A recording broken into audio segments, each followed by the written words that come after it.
Que la paix, la lumière et la présence d'Allah soient avec vous, chers frères et sœurs en islam. Il existe des douleurs silencieuses que personne ne voit, des rejets qui brisent le cœur, des attentes qui s'effondrent sans prévenir. Pourtant, derrière chaque porte fermée se cache parfois une protection divine. Derrière chaque rejet, une réorientation vers ce qui était réellement écrit pour toi. As-tu déjà aimé, sincèrement, mais vu cette relation s'éloigner malgré tous tes efforts? As-tu déjà ressenti que ton cœur se brisait alors que tu priais pour que cela fonctionne? Pourquoi certaines épreuves sentimentales nous touchent-elles si profondément? Aujourd'hui, à travers le regard du docteur Zakir Naik, nous allons comprendre pourquoi l'amour destiné commence parfois par un rejet. Tu vas découvrir que ce que tu appelles échec est peut-être une miséricorde invisible. Tu vas ressentir une paix nouvelle en comprenant que le décret d'Allah est parfait. Allah dit dans le Coran, « Il se peut que vous détestiez une chose alors qu'elle est un bien pour vous. » Sourate Al-Baqarah 2, 216. Si ce message touche ton cœur, abonne-toi à l'Islam Connect, aime, commente et partage cette lumière. Cette vidéo n'est pas un hasard, elle est une lumière envoyée par Allah pour toi. C'est une mission divine. 1. Le rejet. Une protection déguisée par Allah. Le rejet fait mal. Il serre la poitrine, coupe le souffle et laisse l'âme dans un silence lourd. Quand la personne que tu espérais voir à tes côtés s'éloigne, tu te sens diminué, incompris, parfois même abandonné. Tu te demandes, pourquoi moi? Qu'ai-je fait de mal? Et ton cœur cherche des réponses dans le vide. Mais dans la vision islamique, rien n'arrive sans sagesse. Absolument rien. Chaque événement est inscrit avec précision par celui qui connaît le passé, le présent et l'avenir. Le rejet n'est pas une humiliation. Ce n'est pas une défaite. C'est une redirection divine. Allah voit ce que tu ne vois pas. Il connaît les conversations futures, les conflits potentiels, les blessures invisibles qui auraient pu naître dans cette relation. Toi, tu voyais l'amour. Lui voyait l'ensemble du chemin. Peut-être que cette personne n'était pas compatible avec ta foi. Peut-être qu'elle aurait affaibli ta pratique, ralenti ton évolution spirituelle, ou troublé ta paix intérieure. Tu voyais le sourire. Allah voyait les épreuves cachées derrière ce sourire. Tu voyais une promesse. Allah voyait une fragilité que ton cœur n'aurait pas supportée. Le prophète, que la paix et le salut d'Allah soient tout sur lui, nous enseigne une vérité bouleversante. Sache que si toute la communauté se réunissait pour te faire du bien, elle ne pourrait te faire du bien que parce qu'Allah a déjà écrit pour toi. Et si elle se réunissait pour te nuire, elle ne pourrait te nuire que parce qu'Allah a déjà écrit contre toi. Cela signifie que ce qui t'a quitté ne t'était pas destiné. Et ce qui t'est destiné ne pourra jamais te fuir. Le rejet n'a rien arraché à ton destin. Il a simplement empêché ce qui ne t'appartenait pas d'entrer dans ta vie. Derrière chaque non humain peut se cacher un oui divin. Mais ce oui n'est pas toujours immédiat. Il peut être un oui à ta protection, un oui à ta maturité, un oui à un amour plus pur, plus stable, plus aligné avec ta mission sur terre. Comme une porte qui se ferme brusquement pour t'empêcher d'avancer vers un précipice invisible. Sur le moment, tu pleures la porte fermée. Avec le temps, tu remercies Allah pour le danger évité. Le rejet est parfois une miséricorde déguisée. Une barrière douce mais ferme. Une main invisible qui te retient alors que tu voulais courir. Tu pensais perdre quelqu'un. En réalité, tu étais en train d'être préservé. Et cette protection est une preuve d'amour d'Allah envers toi. Car Allah ne retire jamais quelque chose sans prévoir quelque chose de meilleur ou de plus approprié pour ton âme. Regarde en arrière dans ta vie. N'y a-t-il pas des choses que tu voulais absolument et dont tu remercies aujourd'hui Allah qu'elles ne se soient pas réalisées? Ce qui te brise aujourd'hui pourrait être ce que tu remercieras demain. La douleur actuelle ne signifie pas absence de sagesse. Elle signifie simplement que ton cœur est en train d'apprendre à faire confiance. Le rejet n'est pas un verdict sur ta valeur. Il n'est pas une mesure de ton importance. Il est un acte du destin. Et le destin d'Allah est toujours précis, toujours mesuré, toujours enveloppé de sagesse. Même quand il fait mal, même quand il dérange tes plans.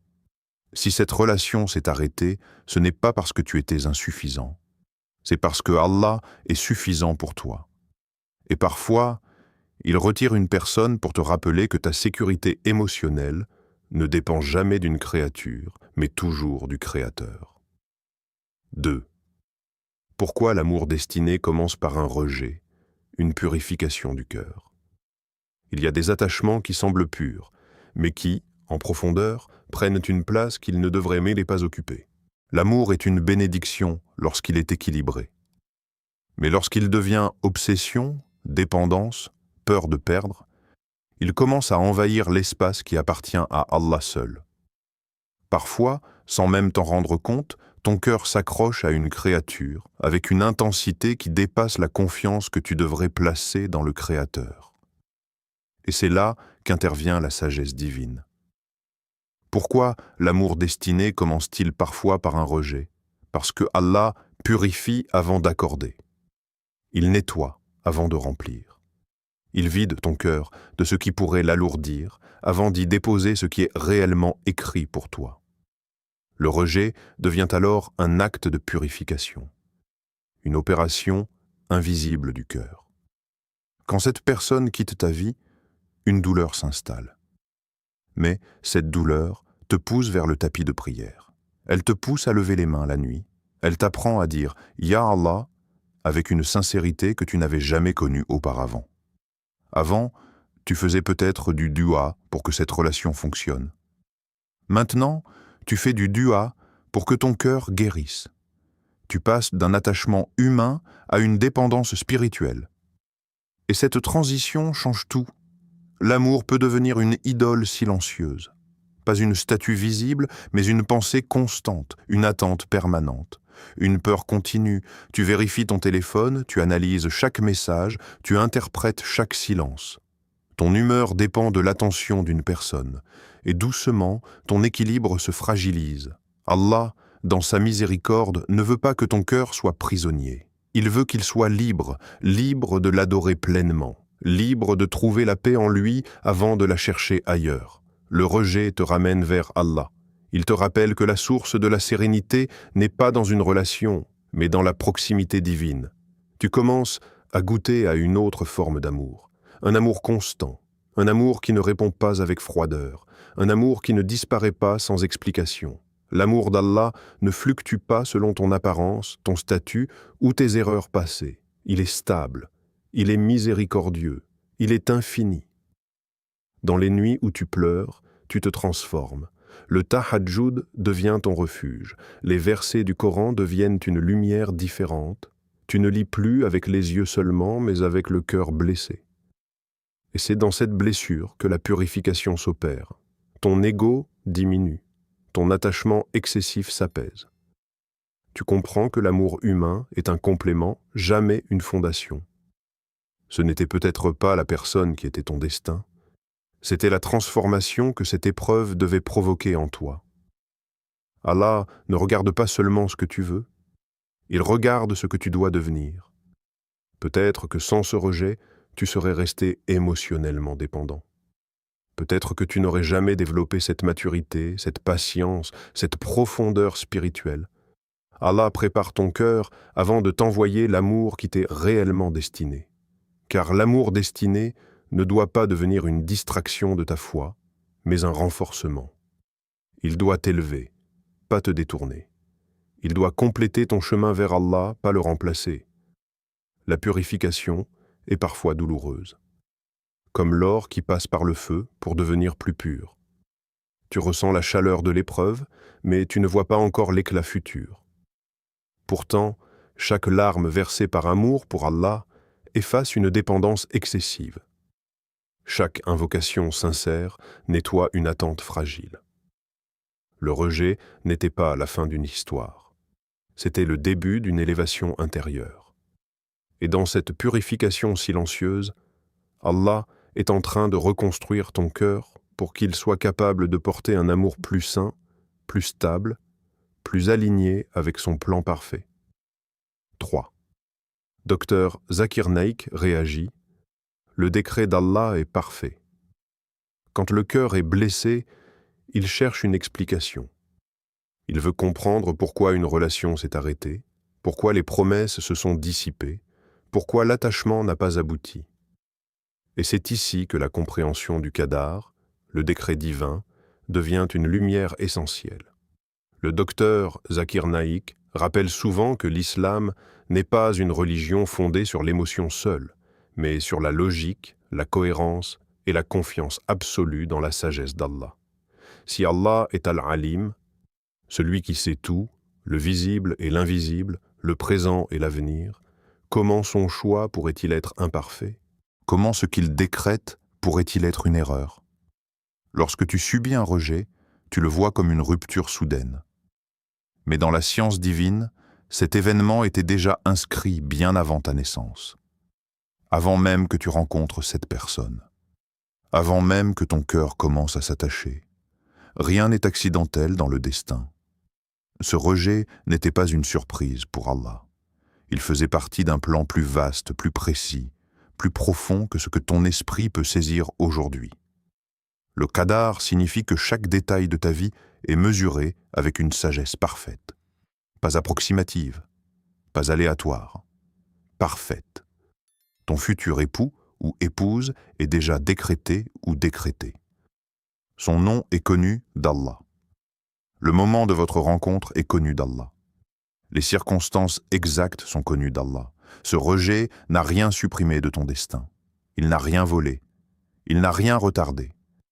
Il t'a simplement éloigné de ce qui ne t'était pas destiné. Parfois, nous vivons comme si notre bonheur dépendait entièrement d'un choix humain. Comme si une décision, un message, un oui ou un non pouvait modifier ce qu'Allah a déjà écrit. Mais ce qui est écrit pour toi te trouvera, même si les chemins semblent se compliquer, et ce qui n'est pas écrit pour toi ne restera pas, même si tu t'y accroches avec toute ton énergie. Comprendre cela change la manière dont tu regardes le rejet. Au lieu de nourrir la rancune, tu développes la sérénité. Au lieu de te demander « pourquoi moi ?», tu commences à dire « Alhamdulillah pour ce qu'Allah sait et que je ne sais pas ». La foi dans le décret divin ne supprime pas immédiatement la douleur, mais elle lui donne un sens. Et donner un sens à la douleur, c'est déjà commencer à guérir. Le prophète, que la paix et le salut d'Allah, soit sur lui, nous a enseigné que le croyant tire du bien de toute situation. S'il vit un bienfait, il est reconnaissant. S'il traverse une épreuve, il est patient. Dans les deux cas, il est gagnant. Le rejet devient alors une partie de ton élévation spirituelle. Non pas une marque d'échec, mais une étape du voyage écrit pour toi. Le docteur Zakir Naik insiste sur cette confiance rationnelle. Si tu crois qu'Allah est parfait dans ses attributs, alors son décret est parfait dans ses résultats, même lorsque ton cœur ne les comprend pas encore. La foi véritable ne consiste pas seulement à accepter ce que tu aimes. Elle consiste à accepter aussi ce que tu aurais voulu différent. Ce rejet ne t'a pas éloigné de ton bonheur. Il t'a rapproché de la personne réellement écrite pour toi. Il t'a évité une union qui n'était peut-être pas alignée avec ton avenir spirituel. Il t'a repositionné sur la trajectoire exacte que le destin a tracée pour toi. Lorsque cette compréhension s'installe profondément en toi, quelque chose change. La rancune s'efface. La jalousie diminue. Le regret perd de sa force. Tu commences à marcher avec plus de confiance, non pas en tes plans, mais en ceux d'Allah. Et cette confiance transforme la blessure en apaisement intérieur. 4. Le rejet comme préparation à l'amour véritable. Un cœur brisé ne reste jamais le même. Il change. Il s'approfondit. Il devient plus conscient. Même si la douleur semble t'affaiblir sur le moment, elle est en train de te transformer intérieurement. Le rejet n'est pas seulement une séparation extérieure, c'est une construction intérieure. Allah n'éduque pas seulement par les livres ou les sermons, il éduque par les expériences. Et parfois, l'expérience la plus formatrice est celle qui fait pleurer. Quand tu traverses un rejet, tu commences à réfléchir différemment. Tu analyses les signes que tu n'avais pas vus. Tu comprends les comportements que tu avais ignorés. Tu apprends à poser des limites là où tu laissais tout passer par peur de perdre. Tu découvres ta valeur, non pas parce que quelqu'un t'a choisi, mais parce que tu comprends que ton respect ne doit jamais dépendre d'une validation humaine. Un cœur brisé devient souvent plus mature. Il ne s'attache plus aveuglément. Il observe, il réfléchit, il cherche la cohérence entre les paroles et les actes. Il devient plus exigeant dans le bon sens du terme, pas par orgueil, mais par conscience. Cette maturité n'aurait peut-être jamais émergé sans cette épreuve. L'amour destiné n'est pas seulement une émotion intense ou des papillons dans le ventre, c'est une responsabilité, c'est un engagement spirituel. C'est un lien qui doit rapprocher d'Allah et non éloigner. Peut-être que tu n'étais pas encore prête pour cette responsabilité. Peut-être que ton caractère devait encore se renforcer. Peut-être que ta dépendance émotionnelle devait se transformer en stabilité intérieure. Et peut-être que l'autre personne n'était pas prête non plus. L'amour véritable nécessite deux cœurs préparés, deux âmes conscientes, deux personnes capables de patience, de communication, de respect et de foi. Si l'un des deux n'est pas prêt, la relation devient fragile. Allah, dans sa sagesse, ne t'accorde pas un amour destiné tant que les conditions intérieures ne sont pas réunies. Comme une graine qui doit passer par l'obscurité de la terre avant de voir la lumière, ton amour destiné nécessite parfois une saison d'attente. Sous la terre, la graine semble enterrée, isolée, oubliée. Pourtant, c'est là que les racines se forment. C'est là que la force invisible se développe. Si la graine sortait trop tôt à la lumière, elle serait faible. Elle ne résisterait pas au vent. De la même manière, ton cœur est peut-être en train de développer des racines. La patience, la confiance en Allah, la maîtrise des émotions, la capacité à reconnaître un amour sain. Ces qualités ne naissent pas toujours dans la facilité. Elles naissent souvent dans l'épreuve. Le rejet n'est pas la fin de l'histoire. Ce n'est pas le point final. C'est un chapitre. Un chapitre parfois difficile, parfois rempli de larmes, mais essentiel pour la suite. Si tu avais obtenu immédiatement ce que tu voulais, aurais-tu appris ces leçons? Aurais-tu grandi de cette manière? Aurais-tu développé cette profondeur spirituelle? Allah écrit ton histoire avec précision. Chaque chapitre a un rôle. Certains chapitres sont doux, d'autres sont douloureux, mais tous contribuent à l'aboutissement final. Le rejet que tu as vécu n'est pas une interruption du plan divin. Il est une préparation stratégique. Tu n'es pas en retard. Tu es en préparation. Tu n'es pas abandonné. Tu es en formation. Ton cœur n'est pas brisé pour être détruit. Il est travaillé pour être renforcé.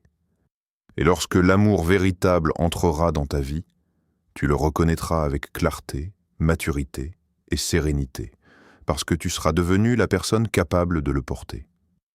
5. Ce que tu ressens aujourd'hui est une étape vers la paix. Si ton cœur est encore blessé en ce moment même, sache que cette douleur n'est pas éternelle. Elle te semble immense aujourd'hui, envahissante, presque insupportable parfois.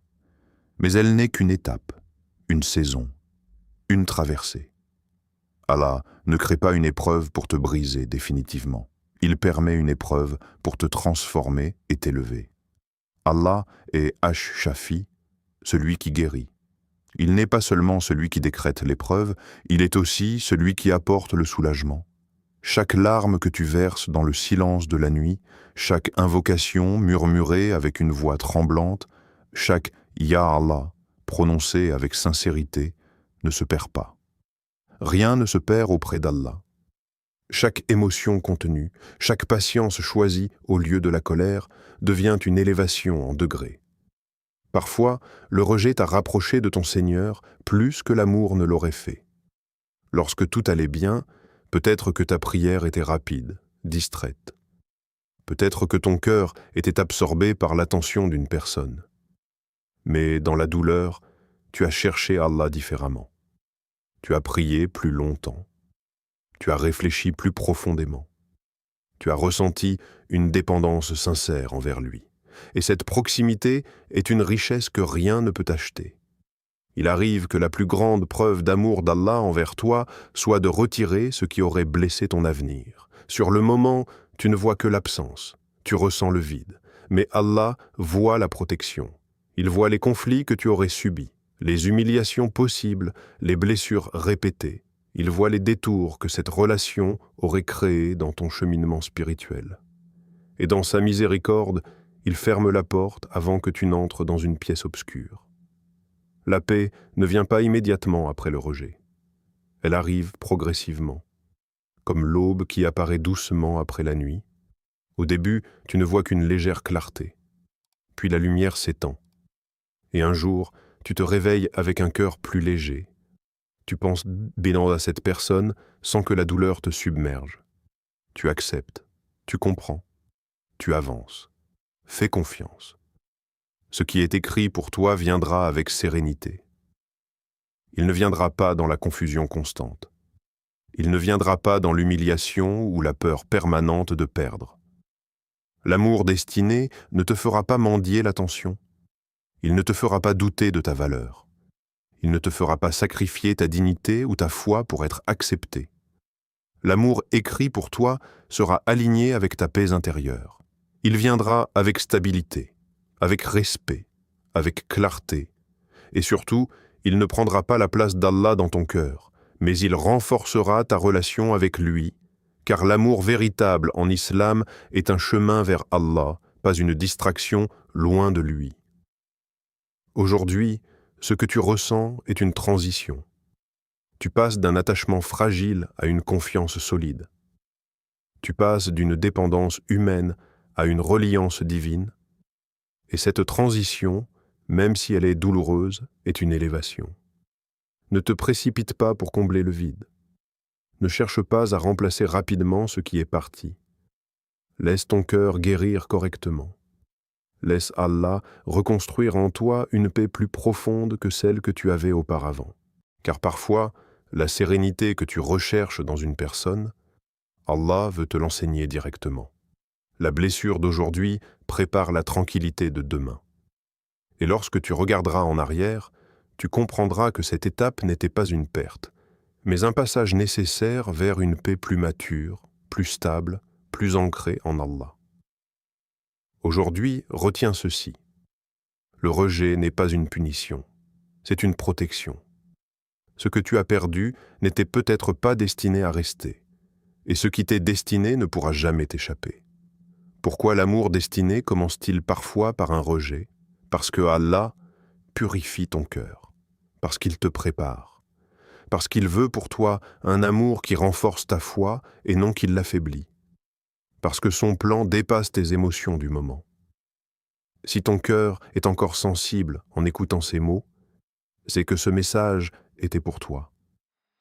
Ne laisse pas la tristesse te faire douter de ta valeur. Ton destin n'est pas diminué par un rejet, il est simplement redirigé.